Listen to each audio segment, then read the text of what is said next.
Donald ট্রাম্পের শান্তি চুক্তির আলোচনা ব্যর্থ করে দিয়ে ইরানে হামলা করেছে ইসরায়েল। যদিও বড় যুদ্ধের ঝামেলা এড়াতে আমেরিকা সাথে সাথে বলছে আত্মরক্ষার জন্য ইরানের বন্দর আব্বাস এবং হরমুজের লারাক দ্বীপের কাছে বেশ কয়েকটি ছোট ছোট নৌকাতে হামলা করেছে আমেরিকা। এই হামলার সাথে সাথেই ইরান তার খেলা একেবারে শুরু করে দিয়েছে। মাত্র ২০ মিনিটের মধ্যে আমেরিকার ৩টি অত্যাধুনিক MQ-9 রিপার ড্রোনকে আকাশ থেকে আছড়ে ফেলে দিয়েছে ইরান। শুধু কি তাই, ইরানের নতুন আকাশ প্রতিরক্ষা সিস্টেম ইরানের এয়ার ডিফেন্স আরাশ দ্য আরসার এটি আমেরিকার যুদ্ধবিমান F-35কে সরাসরি হিট করেছে। এর ঠিক পরপরই ইরানের IRGC আজকে ট্রাম্পকে হুঁশিয়ারি দিয়ে বলেছে এই হামলার এমন জবাব দেয়া হবে যা ট্রাম্প কল্পনাও করতে পারবে না। ডোনাল্ড ট্রাম্প মূলত সৌদির অনুরোধে এতদিন যুদ্ধ শুরু করেনি, কিন্তু ঈদের পরের দিন থেকে ইরানের উপরে এক ভয়ানক হামলা করবে এমন তথ্য ইতিমধ্যেই ফাঁস করেছে বেশ কয়েকটি গণমাধ্যম। আমেরিকার যুদ্ধবিরতি লঙ্ঘনের বিরুদ্ধে তীব্র হুঁশিয়ারি দিয়ে ইরানের সর্বোচ্চ নেতা মোস্তফা খামেনি আজকে বলেছে ইসরায়েল নামক রাষ্ট্রটি তার অস্তিত্বের একেবারে শেষ দিকে রওনা দিয়েছে। ইসরায়েলকে পৃথিবীর মানচিত্র থেকে মুছে ফেলার সময় চলে এসেছে। মোস্তফা খামেনি ট্রাম্পকে হুমকি দিয়ে বলেছে আরেকবার যদি ইরানে হামলা করা হয় তাহলে মধ্যপ্রাচ্যে কোনো জায়গায় আমেরিকার আর অস্তিত্ব থাকবে না। মধ্যপ্রাচ্য থেকে আমেরিকা পালানোর পথটাও পাবে না। এদিকে পাকিস্তান এবং সৌদি আরব আজকে ট্রাম্পকে স্পষ্ট করে বলেছে আমরা ফিলিস্তিনকে স্বাধীন রাষ্ট্র হিসেবে প্রতিষ্ঠিত না করে ইসরায়েলকে কোনো স্বীকৃতি আমরা দেব না। ট্রাম্প নেতানিয়াহুর গ্রেটার ইসরায়েল বানানোর যে পরিকল্পনা সেটাকে আবারও ব্যর্থ করে দিল আরবের নেতারা। আজকের প্রথম গুরুত্বপূর্ণ খবর হলো আমেরিকা এবং ইসরায়েলের এই নেক্কারজনক হামলায় ইরানের IRGCর 4 জন সদস্য শহীদ হয়েছে এবং আরও বেশ কয়েকজন প্রাণ হারিয়েছে যারা সিভিলিয়ান। এই হামলার উপযুক্ত জবাব আজকে রাত থেকেই শুরু করবে ইরান, এমন একটি ঘোষণা দিয়েছে IRGC। ইরান সাথে সাথে যে পাল্টা হামলা চালিয়েছে এতে আমেরিকার বড় ধরনের ক্ষয়ক্ষতি হয়েছে, যদিও তারা সেটা স্বীকার করছে না। এই হামলার পর মার্কিন সেন্টকম এবং মার্কিন প্রতিরক্ষা মন্ত্রী মার্কো রুবিও তিনি বলছেন ইরানের উপরে এই হামলার কারণে নাকি কোনো যুদ্ধবিরতির লঙ্ঘন হয়নি, কিন্তু ইরান বলছে যুদ্ধবিরতির লঙ্ঘন হয়েছে, এর কঠিন শাস্তি পাবে আমেরিকা। এই পরিস্থিতিতে আবারও যুদ্ধের দিকেই যাচ্ছে পুরো বিশ্ব। ইরানের IRGCর যে 4 জনেরও বেশি সদস্য নিহত হয়েছে এটার প্রতিশোধ নেওয়ার ঘোষণা দিয়েছে ইরান। ইরান বলছে শত্রুরা আলোচনা চলাকালীন সময়ে পেছন থেকে ছুরি মেরেছে, যদিও আমরা সেই আক্রমণ সম্পূর্ণভাবে ব্যর্থ করে দিয়েছি, কিন্তু আমাদের যেটুকু ক্ষতি হয়েছে, যারা জীবন দিয়েছে সেই রক্তের বদলা আমরা নিতে যাচ্ছি। আজকের দ্বিতীয় গুরুত্বপূর্ণ খবর হলো ইরানের উপরে এই নেক্কারজনক হামলার কঠিন জবাব কিভাবে দেওয়া যায় তা নিয়ে ইরানের প্রেসিডেন্ট মাসুদ পেজেশকিয়ান ইরানের মিলিটারি জেনারেলদেরকে সাথে নিয়ে আজকে এক জরুরি বৈঠকে বসেছে এবং মাসুদ পেজেশকিয়ান তিনি বলছেন আমেরিকার এই হামলাকে ঠেকিয়ে দিয়েছে ইরান। ইরানের এয়ার ডিফেন্স এখন অনেক বেশি শক্তিশালী। ইরানে এসে হামলা করে আমেরিকা এবং ইসরায়েল ফিরে যাবে সেই দিন এখন আর নেই। আমেরিকা যেন ভবিষ্যতে আর কোনো ভুল না করতে পারে সেদিকে হুঁশিয়ারি দিয়েছে ইরানের এই প্রেসিডেন্ট। বন্ধুরা, এই যে ইরানের দক্ষিণে আমেরিকা হামলা করল, এই হামলাটা হওয়ার মানেই হচ্ছে যখন চুক্তি একদম খুব কাছাকাছি, ঠিক এমন সময়ে আমেরিকার পক্ষ থেকে ইরানের উপর এই যে হামলা চালানো হলো, এর একটাই কারণ, সেটা হচ্ছে নেতানিয়াহু ফাঁদে আবারও পা দিয়ে ফেলেছে ডোনাল্ড ট্রাম্প।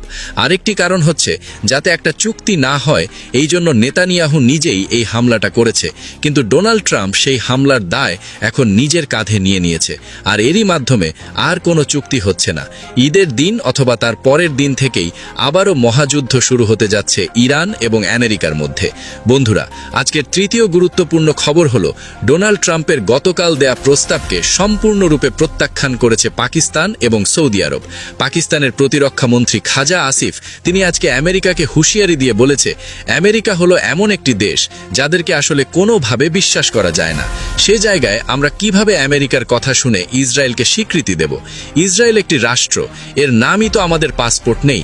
আমরা তো ইসরায়েল রাষ্ট্রকে স্বীকারই করি না, আমরা কিসের স্বীকৃতি দেব ইসরায়েলকে? ফিলিস্তিন ইস্যুর সমাধান না হওয়া পর্যন্ত ইসরায়েলকে কোনো ধরনের স্বীকৃতি দেওয়া হবে না।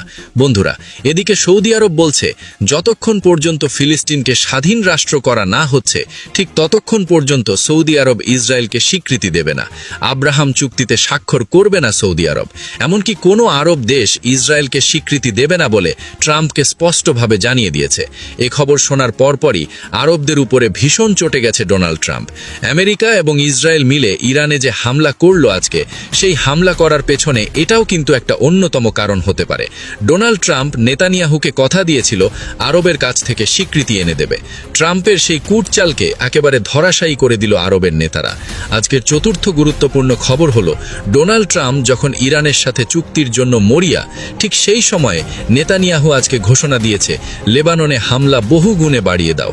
ইরান আমেরিকাকে আরেকটি যুদ্ধে নামানোর জন্য নতুন পরিকল্পনা সাজাচ্ছে নেতানিয়াহু এবং তার যুদ্ধবাজ মন্ত্রিসভা। নেতানিয়াহু বলছে, হিজবুল্লাহর ড্রোন হামলা বন্ধ না হলে, একটা ড্রোন হামলা হলে 10টা ভবনকে গুড়িয়ে দেওয়া হবে। শুধু সামরিক নয়, এখন থেকে সিভিলিয়ানদের বাড়িঘরেও হামলা চালাবে ইসরায়েল। দক্ষিণ লেবানন থেকে শুরু করে লেবাননের আরও গভীরে প্রবেশ করবে আইডিএফ সেনারা। আজকে এই ঘোষণার পরপরই আতঙ্ক ছড়িয়ে পড়েছে লেবাননের রাজধানী বৈরুতে।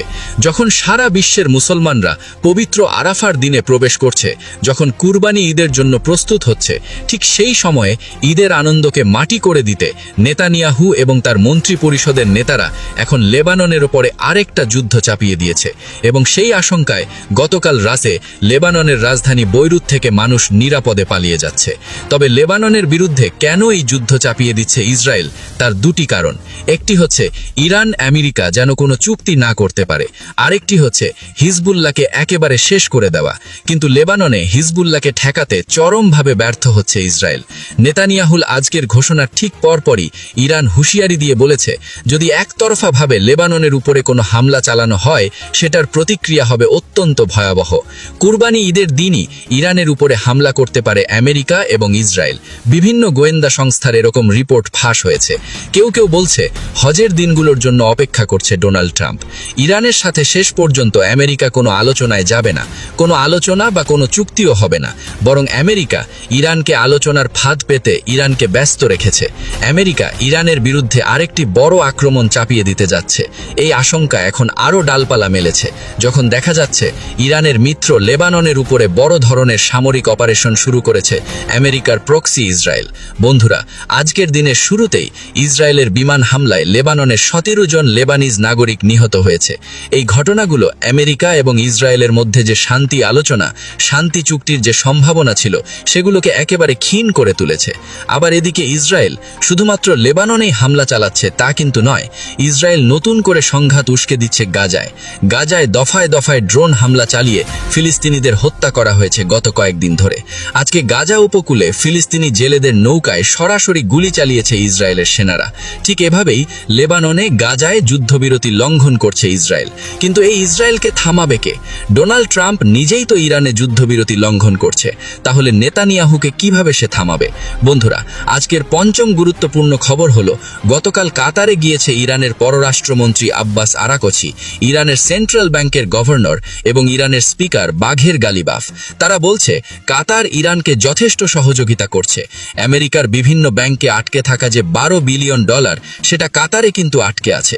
সেটা ইরানের কাছে হস্তান্তর করার জন্য এখানে ডোনাল্ড ট্রাম্প আমেরিকা এবং ইসরায়েলি লবির চাপের মুখে সরাসরি কিন্তু বলতে পারছে না যে ইরানকে আমরা টাকা দিচ্ছি, বরং বলছে আমেরিকা ইরানকে $12 বিলিয়ন ঋণ দেবে। ইরানের সংস্কারের জন্য, ইরানের অবকাঠামো পুনর্নির্মাণের জন্য একটা ঋণ দেবে আমেরিকা। আর এতে ইসরায়েলি লবি ব্যাপক ক্ষেপেছে ট্রাম্পের উপরে।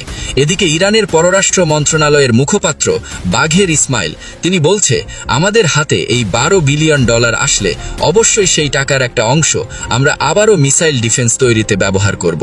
সবার আগে আমাদের প্রতিরক্ষা। এই কথা শোনার পর ইসরায়েলের মাথা আরও বেশি খারাপ হয়ে গিয়েছে।